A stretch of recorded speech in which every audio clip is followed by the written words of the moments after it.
Phone lines are open at 800-636-1067. Your chance to steer the show. I know kind of the big news in the sports world, or one of the big items, was Tom Brady's interview on Howard Stern. I didn't listen to it. I read a couple reviews. One offered a lot of the details that he talked about. Another one kind of ripped him, saying he didn't really say anything, even though it was a 2-hour interview.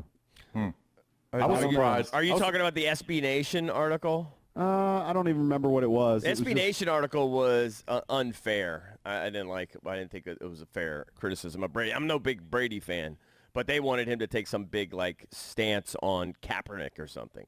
I don't know. I read the comments too. It was interesting that he kind of admitted that he knew a year ago or so that this would probably be his last year.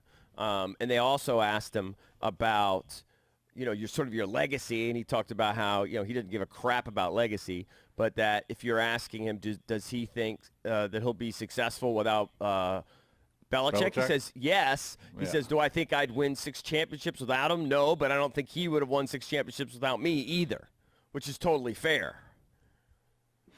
Definitely fair. I'm just surprised that he talked about, he's a pretty private guy, that he talked about Giselle. Yeah, he was pretty open with that. About their marriage. Did he talk about marriage counseling? Well, I guess he said that's the reason why. And I think that was the speculation at the time, right? That he wasn't doing OTAs because he wanted to spend some more time with his family. And I guess she gave him some sort of ultimatum. I guess so, yeah. I'm just surprised he talked about that, but I guess. Now, was he in studio with Stern or was this on the phone? No, they were trying to do a Zoom bit, and it kept crashing, so eventually it just turned into an audio thing. It was just a phone thing, right? Yeah. Valdez says he has a clip. Play what you got, Valdez. But it's got to be somewhat annoying when there's always this question, Tom Brady, greatest of all time, but if he didn't have Belichick, he wouldn't have achieved because Belichick is the brains there. And I imagine in some level there were times you laid down at night and went, this guy, and all of that, because I know it was me. I'm the one studying the tapes and coming up week after week with a new game plan for myself so that other teams don't recognize my pattern.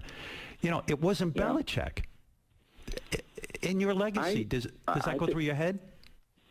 I think it's a pretty argument, actually, that people would say that because, again, I can't do his job and he can't do mine. Right. So the fact that you could say, would I be successful without him, the same level of success, I don't believe I would have been. But I feel the same in vice versa as well. To have him allowed me to be the best I could be. So I'm grateful for that. And I very much believe that he feels the same about me because we've expressed that to each other. He said he also acknowledged that he cried when he had their final meeting with Belichick and with Kraft. And it became obvious that he was going to move on. Right. So that makes sense. He spent this entire career there. Oh, yeah. You're going to have emotions and feelings wrapped up in all of that when you depart. No doubt. It's going to be really interesting. It's surreal to see him in a new uniform, obviously, with Tampa, but it's going to be interesting to see how successful he can be with a whole new staff and a whole new team and new receivers and new coach. New city.